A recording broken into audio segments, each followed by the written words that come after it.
He's a fascinating guy. I mean, he's kind of a quiet ego among large egos. That was his whole role during World War II, dealing with Montgomery, Churchill, oh my God, Patton.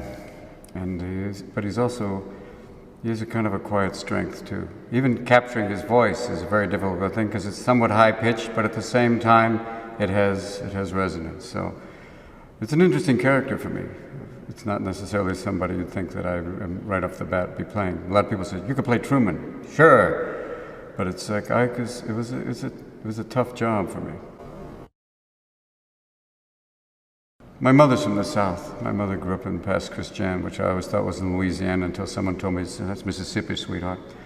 But it's the idea of, and we talked about with Lee, that people have forgotten what it was like 60, or like now, almost 50 years ago.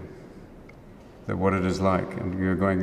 It seems like 50 years ago, but you realize how intense it was, how violent it was, how provocative it was, and these changes, which now, having a black president, you go. That's kind of the whole purpose of the script to say, do you remember? Do you remember what it was like? Do you remember how violent, and do you remember the changes that were made by different presidents, trying to drag us into the 20th century, and now into the 21st century? So yeah, that's kind of my role as the beginning of that process.